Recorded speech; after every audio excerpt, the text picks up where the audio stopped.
Okay, thank you. It's my turn tonight to lead us in the pledge and do the inspiration. So if you'll all rise if you can and face the flag. Ready? Begin. I pledge allegiance to the flag of the United States of America and to the republic for which it stands, one nation, under God, indivisible, with liberty and justice for all. Well, in terms of inspiration, I'm going to use the perspiration I engendered today as inspiration. I'm tired of the heat. I'm always a person that starts railing at the heat in late August and early September. So my inspiration is the thought, the vision of those cool nights in late October and early November and the shorter days and the 75 and 70 degrees. And I'm visualizing that right now and being heavily inspired by it and wishing it was tomorrow instead. So until then, we'll just have to endeavor to persevere. And those are my words of inspiration tonight. We want to move right ahead now with our agenda because it's going to be hopefully a mercifully short meeting. Let's have a quick motion for approval of the agenda if there are no ideas for amendment. So moved. Is there a second? Second. All in favor, please say aye. Aye. Opposed? And I think we're going to go to mayor and city council reports directly. Is that correct? Correct? There are no ordinances or resolutions on Okay, this agenda. so you we're can good. skip. Okay. So I will start over here to my left. Councilmember Parkhurst. So I listened to the Planning Commission meeting from last week, which was a good and I really appreciated the discussion that the members had. So I'm looking forward to continuing that conversation as they send it to us. And then, as usual, there were a couple Clean Power Alliance meetings, but nothing to report out of those. Okay. Thank you.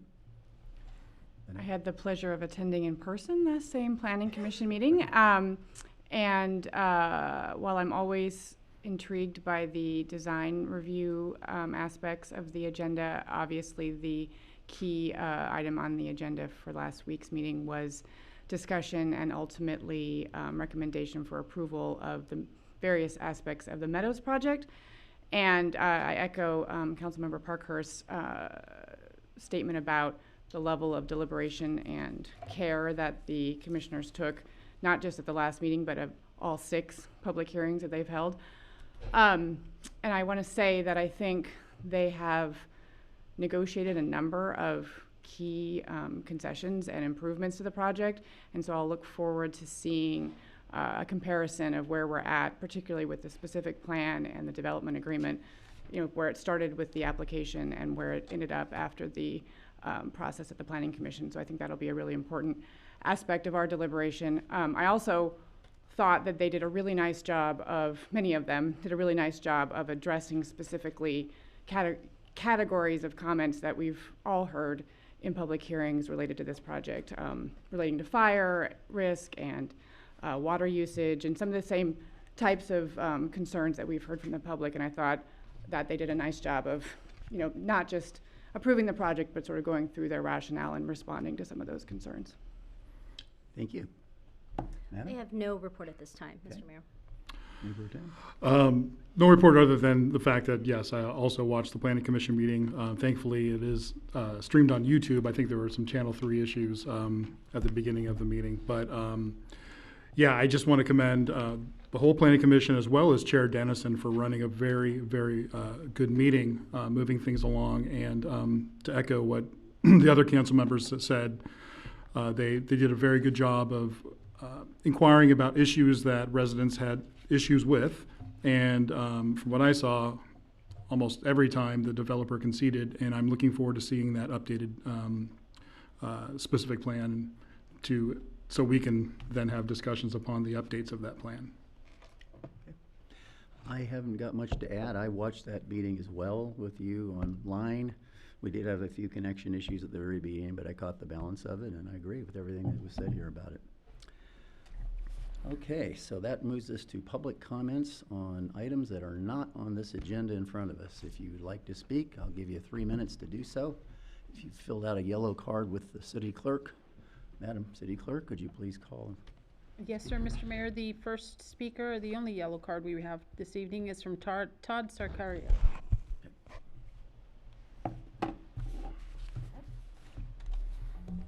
Good evening.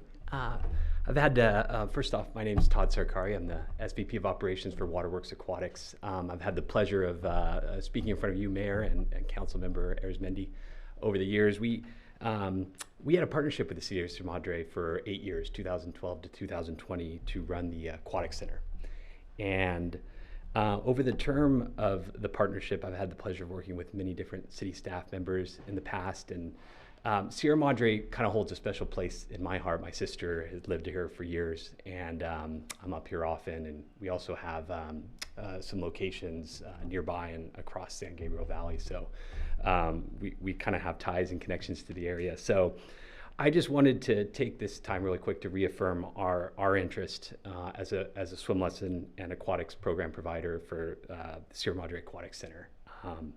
Over the past 2 years, we've had several Sierra Madre residents come to us in support of us and have missed having us there and have expressed wanting us back. And so I just wanted to briefly review a few points to maybe consider, because I believe there may be, the agreement is under review for the why. But first and foremost is, which we had mentioned prior to losing the bid a couple years back, was just community access, most importantly. When we were partnered with the city, we operated the Aquatic Center for 8 years, consecutive years, 7 days a week, 12 months out of the year, Monday through Sunday. We operated for 101 hours per week. So you can imagine the amount of work kind of to make sure that the pool was well maintained, clean, heated year round for the residents to use for a variety of aquatics programming. We also want to reiterate too, learning from other things in the past is to ensure the community obviously is being heard. And one of the things we did back in 2012 was we adopted and created an advisory board for the community where we heard feedback throughout the years and listened to their feedback, made changes to our aquatics program and the services we had provided. And that was very helpful in our efforts to obviously communicate with the residents and seeing what works best for them. The other thing that we would absolutely do is obviously attend the importance of the Community Services Commission meetings. That is something that we realized that was obviously extremely important, liaison to you guys, and offering the feedback and hearing what the community had to say. That would be something that if we're entertained for an RFP process, we would be at those meetings monthly. And we would also conduct monthly walkthroughs, with regards to the facility upkeep and working closely with Public Works to make sure that the facility itself is upkept. And we could do that on a monthly basis or establish a schedule for that. So the last point is just that we're really open to any terms and agreements. We're very flexible. We have the best interest of the residents in mind. We're an open ear, and we act on the feedback. And that was one thing that I would say that we did really well in our partnership, is that we always did what we say we were going to do. And when feedback came in, we acted on the feedback. And so hope that you'll consider us in the near future. Thank you for your time and consideration. Thank you for coming by tonight. Any Mr. other? Mayor, there are no other speaker cards. Okay. Thank you, Madam City Clerk. So that takes us right to our consent agenda, and we have one item, so I'll turn it back over to you, if you would, please. Thank you, Mr. Mayor. Before the City Council, there is one item for consideration on the consent calendar. It is for the fiscal year 2022 through 2023, the California Office of Traffic Safety, OTS, Selective Traffic Enforcement Program, and that's a grant. The council is being asked to authorize the city manager to approve and sign the grant and to, in the amount that does not exceed $30,000. That concludes my report. Thank you. Okay, are there any questions on this item for staff? Okay. Hearing none, I will open this item up for public comment. And seeing none, I will bring it back to the council. Is there a motion for approval? Just want to say congratulations to our team for that $30,000. May not sound like a lot, but I think when it comes to programmatic operations and things we can do in the community, it's $30,000 means a lot. So I'd like to make the motion to Authorize city manager to approve and sign the California Office of Traffic Safety grant and in an amount that does not exceed $30,000. Is there a second? Second. Okay, we have a motion. It's been seconded. All in favor, please say aye. Aye. Opposed? Motion carries unanimously. All right, moving right along, we're moving to our only discussion item tonight. And I believe who's going to begin this discussion? Is it Mr. City Attorney, or you? Mayor, City Clerk Aguilar. Okay, Madam City Clerk, back to you. Thank you, Mr. Mayor. Before the City Council this evening, there are 5, let me pass those down. 5 draft rebuttal statements that were prepared by the subcommittee that was selected by the City Council in June. The rebuttals are rebuttals to the arguments that were previously submitted to the City Clerk's office by August 19th. These are draft rebuttal arguments that are not final, and the subcommittee is seeking direction and guidance from the remaining members of the City Council. The final rebuttal argument is due to the City Clerk's office by August 29th, 5 p.m. And if I may add, we will not take it personally if you want to rewrite it. I'm serious about that. I want to get it right. That concludes my report, Mr. Mayor. Thank you, Madam City Clerk. Mr. Mayor? Yes, Councilman Parkhurst. Two questions. So the first, Clerk Aguilar, you'd said that there was 5 drafts. I wanted to make sure I understood. It's just one draft for the initiative, right? There was a number 5 that I picked 5 up. copies. 5 copies. 5 copies Yeah. for the 5 council members. Okay, that's what the 5 was. No, I just want to make sure I understood. And then I have a question. Oh, this has been updated. Yeah. Then I withdraw my second question. Okay. We've been busy. Yes.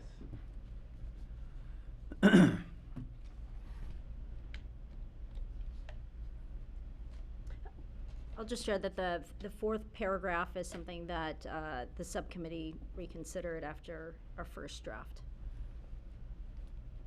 And can I ask what the word count limitation is and where we're at on this?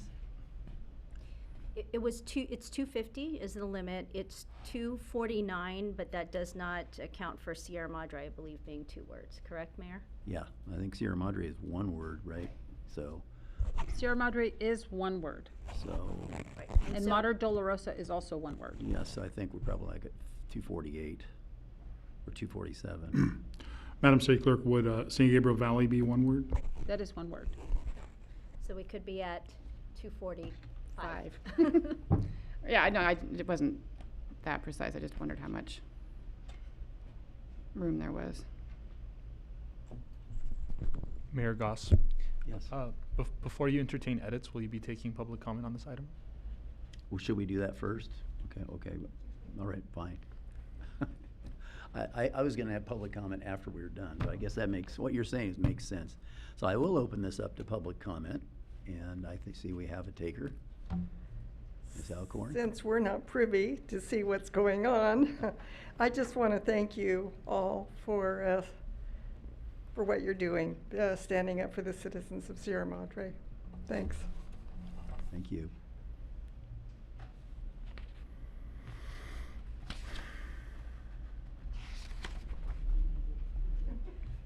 And Mr. Mayor, I just had another question, which I think I know the answer to for the Madam City Clerk, if you don't mind. Yes, please. Measure HR is also 1 word? That is correct. Thank you. Well, so we're in good shape here. Or 249. A little wiggle room.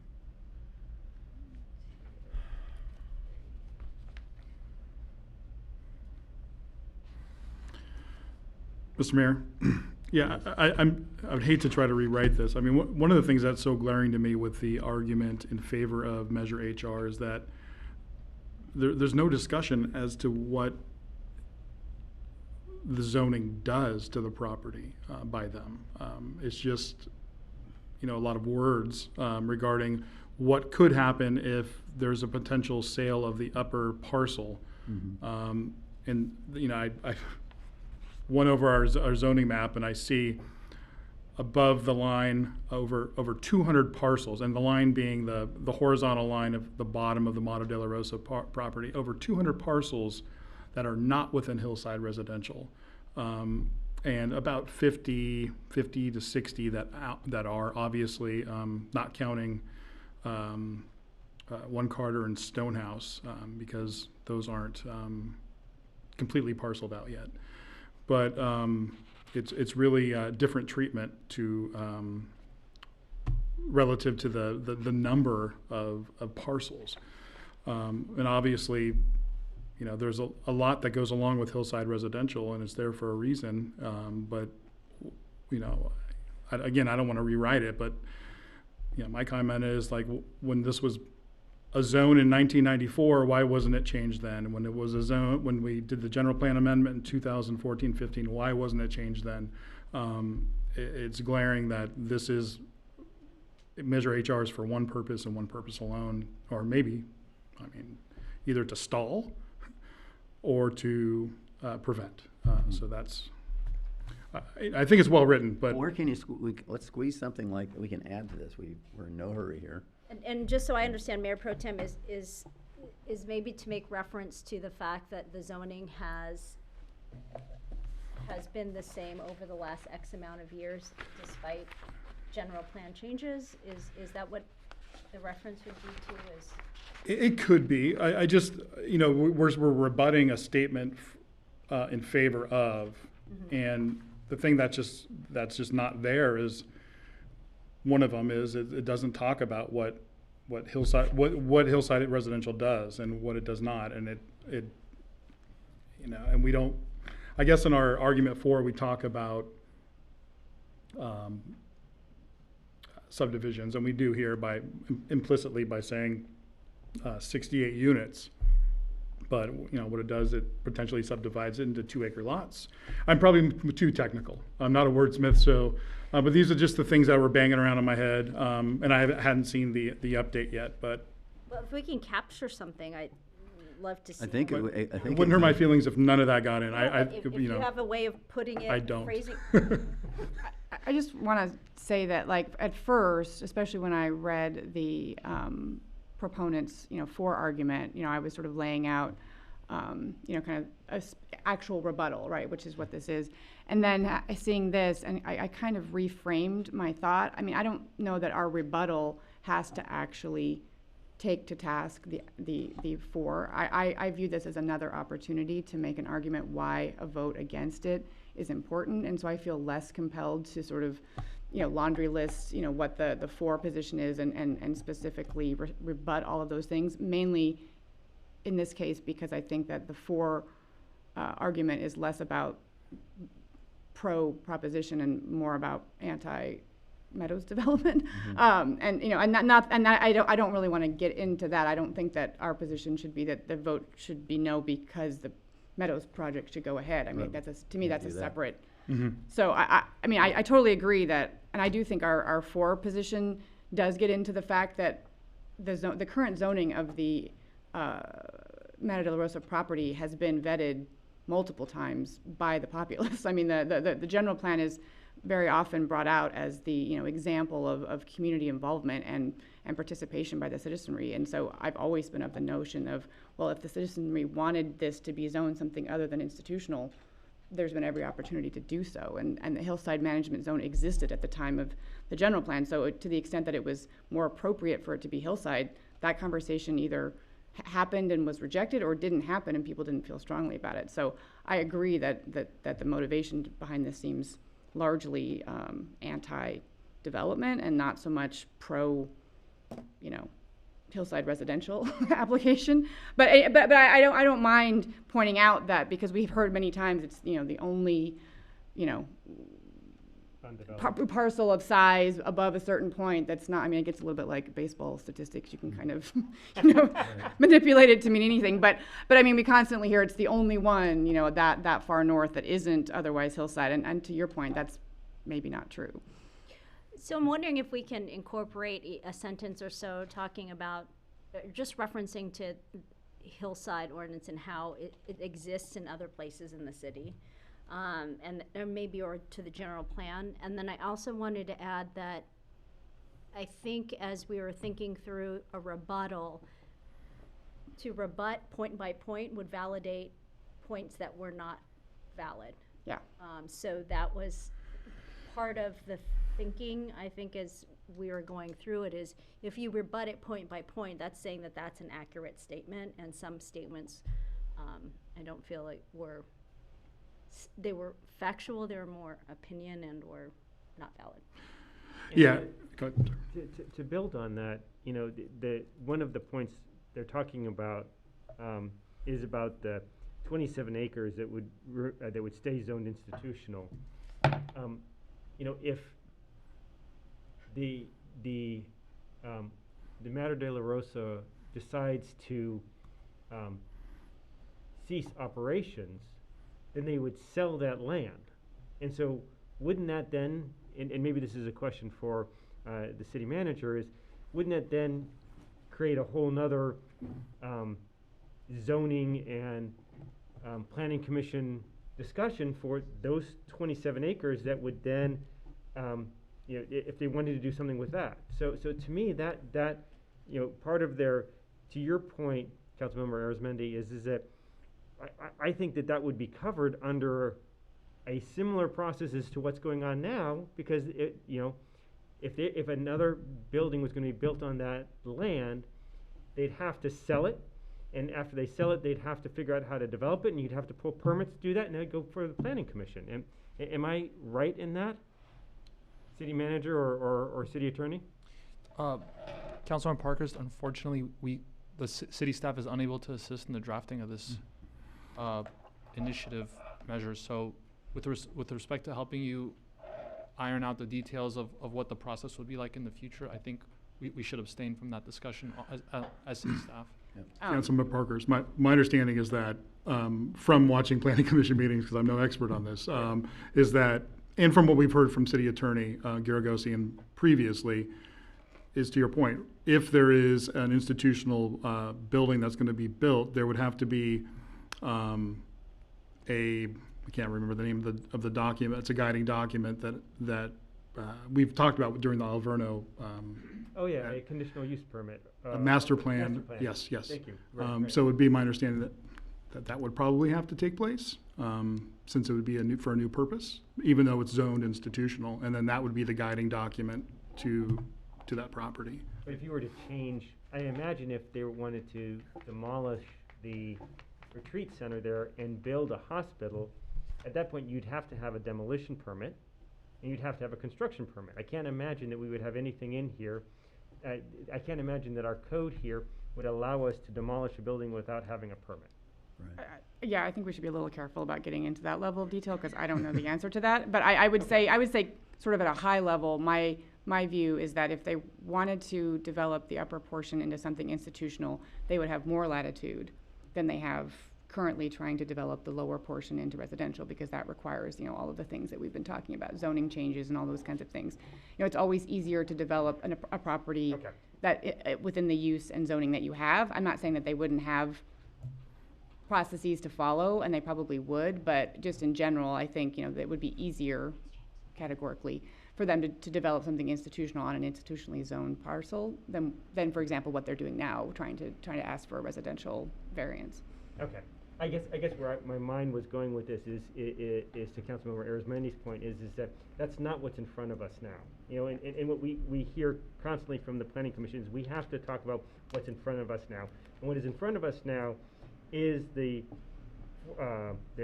lower parcel down there with 17 acres, whatever it is, and the lot line adjustment, the zoning change, the EIR, and that's what we're talking about.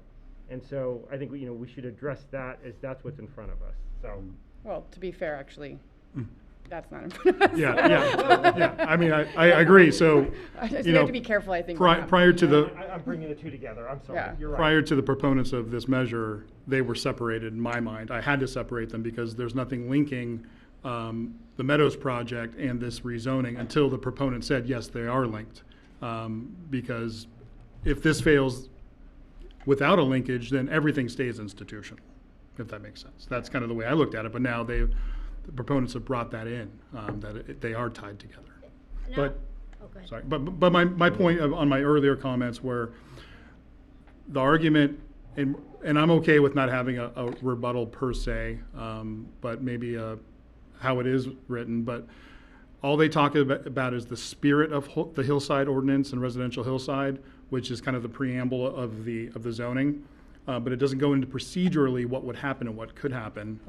That's glaringly absent and not spoken about. It's kind of, well, we're going to protect this area, but doesn't say how that happens. Right. Because the way it happens is not good for Sierra Madre. So that's, I mean, but That's for sure. it's hard to hammer that in. But that, I'm okay with it how it is personally, but I just kind of wanted to bring that up. But Councilmember Krieb says she's okay with it not being a rebuttal per point, and I take your point, Councilmember Arizmendi, is it's not, once you go through point to point, and if you leave points out, then that implicitly might validate, and you might validate as you're going through, so. And so two quick things. If there's a way to capture what you're thinking is missing, and Councilmember Kriebs also expressed too, would love to, and again, it doesn't have to be perfectly wordsmith, but if we can capture that, we can see how to incorporate that. And then the second piece I was going to add is, as a subcommittee, we very much approach this as just the proposed measure and initiative. Absolutely. It did not include any other proposals that have not yet been in front of us.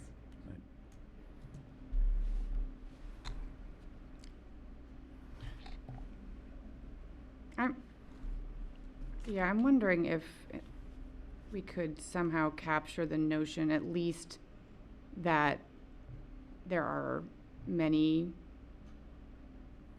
properties in that band, longitude, latitude, whatever, that, have not been zoned hillside.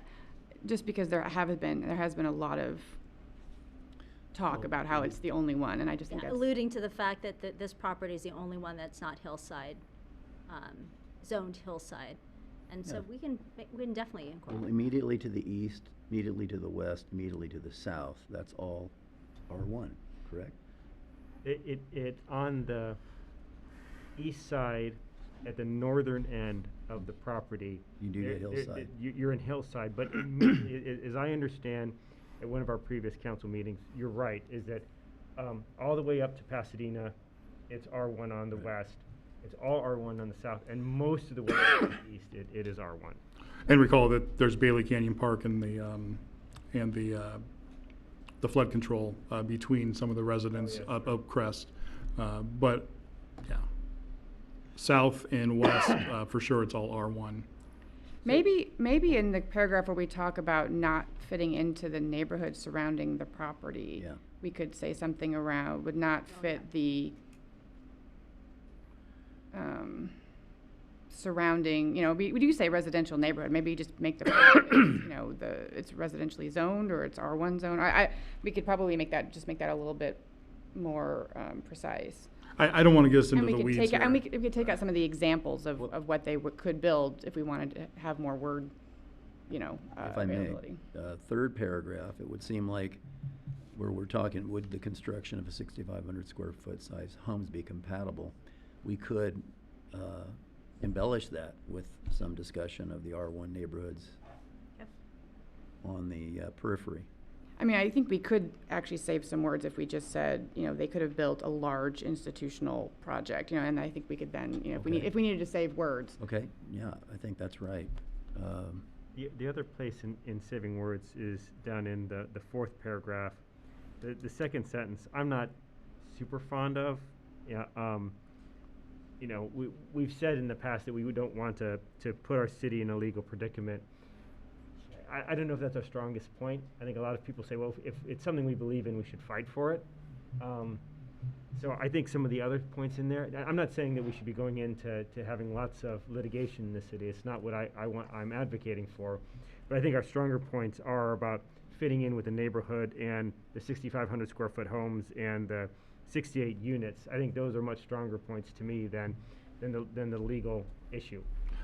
I believe it is a legal issue, but I just don't think from a rebuttal, that's our stronger point. I agree that I don't want to put legal risk, as sort of one of the key factors against voting for the proposition, but I do think that one of the other strong points is the right of a personal property holder to develop, their property within the confines of our system and our process. So I mean, I think we can probably capture some of that in like that the first sentence captures without necessarily highlighting the legal ramifications, which actually we included a couple sentences about that in our pro statement, so I'm not sure we needed to reiterate it here anyway.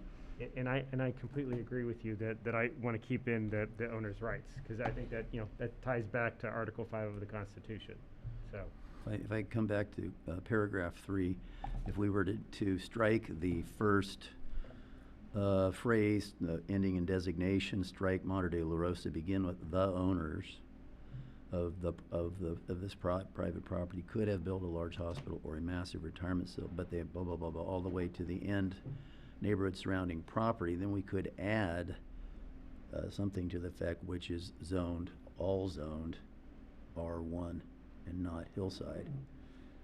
Something to that extent. Maybe we could insert something like that in that area. Mr. Mayor, I think, and we're always a victim to this. We start throwing out terms like R1, and it makes a lot of sense to us. Yeah. But probably doesn't make a lot of sense to everybody else.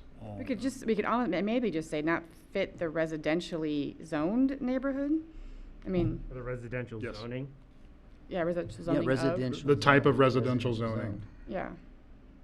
So let's go back. So would not fit the residential zoned, hyphen zoned? I think it's residentially zoned or residential zoning. Residential Zoning of? Yeah.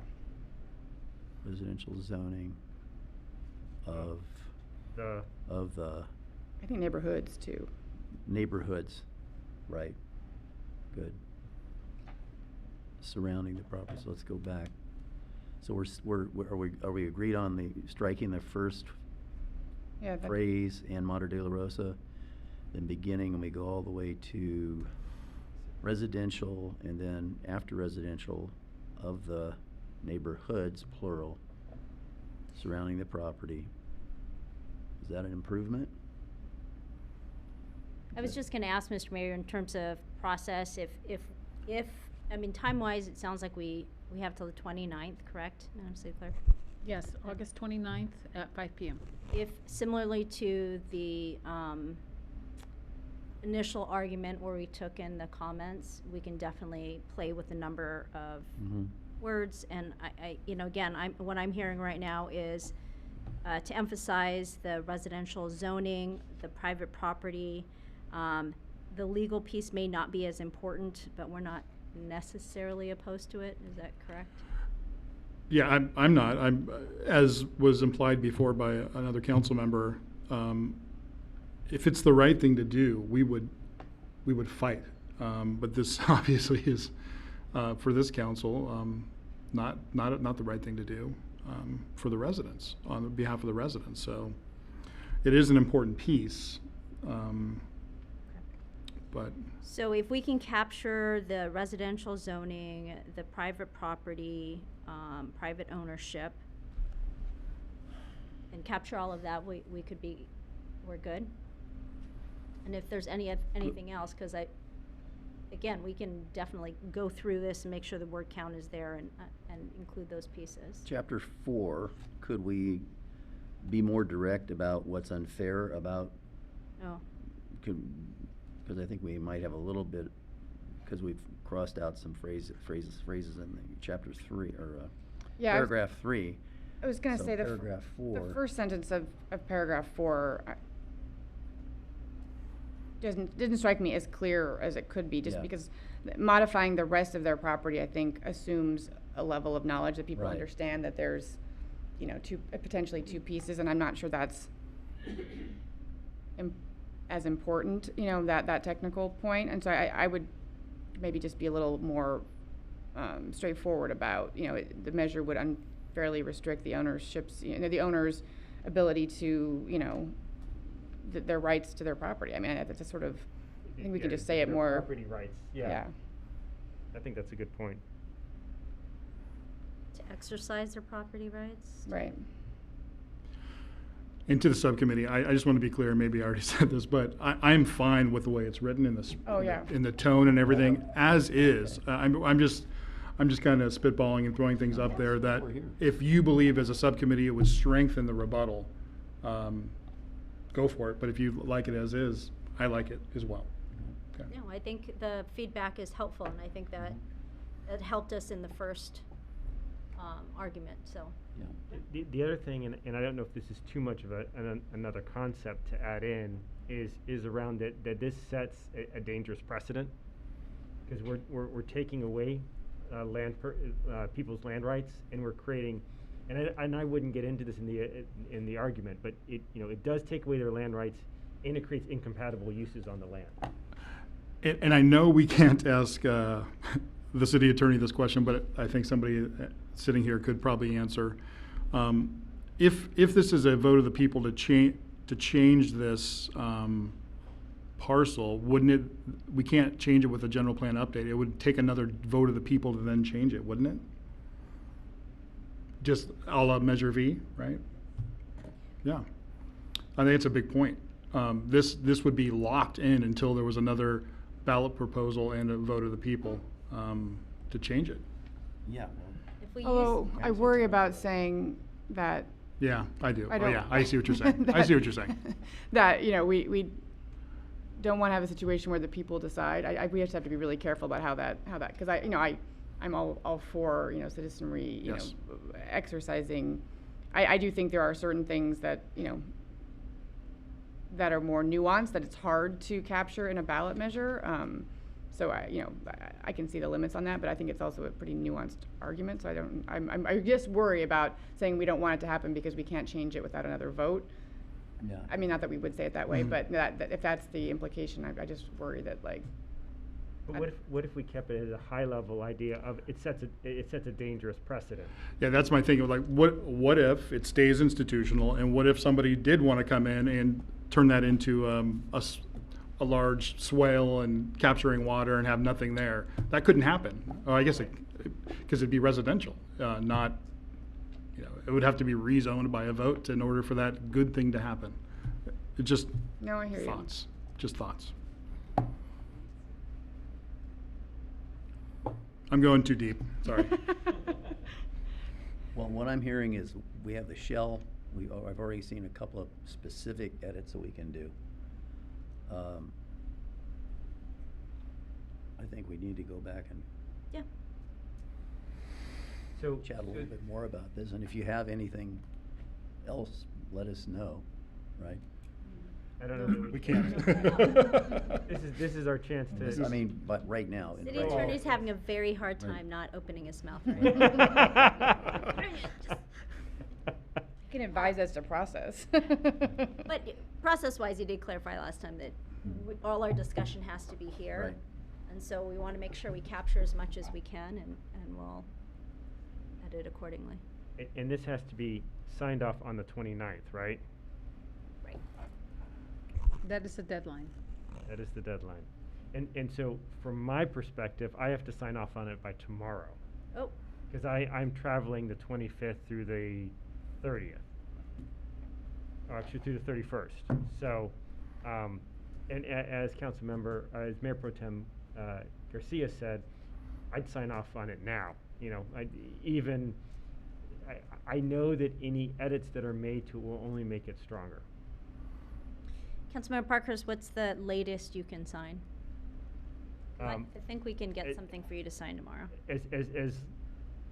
Well, so my flight leaves Thursday morning at 7 a.m. So I have to leave my house probably at 5 a.m. On Thursday morning. Oh, but I mean, So today's tomorrow- so- Tuesday, so- right? Yeah. Okay, so tomorrow evening you can sign it. Tomorrow Before evening I can do before it. closing time. Yeah. Okay. Yep. That's fine. We Yeah, can do that. Doable. Okay, any other? Yeah, I agree. I came prepared to approve this in this form, so I agree that anything I think that we do, based on this discussion, will just make it stronger. Yep, we can get something by tomorrow. Right? Okay, you bet. All right, so I think that concludes our discussion. We don't have to take any action on it. Are there any ideas for future agenda items? Hearing none. Oh, sorry. Yes, go ahead. I know I've spoken with some staff about this, but it would be nice to just add it to the list, and it doesn't have to be anything urgent. But I know we've talked a little bit about maybe using some of the infrastructure funds, or maybe some of the funds that might be available under the new, Thank you. the new bill, to look at electric charging stations. I think particularly, I know I talked to the city manager about even maybe reaching out to Tesla and putting in one of their supercharger stations on one of the city lots, because I think there's a gap. There's one in, coming off the Big Bear Highway, and then there's one in Pasadena by the mall, but that's a pretty big gap in between, and it'd be nice to attract folks to our town to come and do their supercharging for half an hour, 45 minutes, shop, eat, So anyway, just something that I know we talked about, and I just wanted to formally add to the list. Okay, good. Just throw out AQMD and Edison, I think right now still have grants available. Not Teslas, but. Yeah, But I guess, charging stations, right? yeah, so we can't have a discussion on it, but I would agree Yes. to have that as part of the conversation. I think that's great. And I'd even expand it a little bit as anything under the Inflation Reduction Act, that those opportunities are gonna be coming. It's still a little bit uncertain, but if there are things that we can position ourselves now so that we can act quickly and be ready for it, I think that would be beneficial. Okay, well, let's kind of add that. Good. Anything else? Okay, well, I'd like a motion for adjournment, please. Move to adjourn? Is there a second? Second. All in favor, please say aye. Aye. We are adjourned. Yay. The name of it. Call your, I was wondering what that was. West Virginia representative. Well, you know what? You're exactly right, but he is getting a pipeline. I read today, though, that there's legislation necessary to be passed before they can actually operationalize that pipeline that may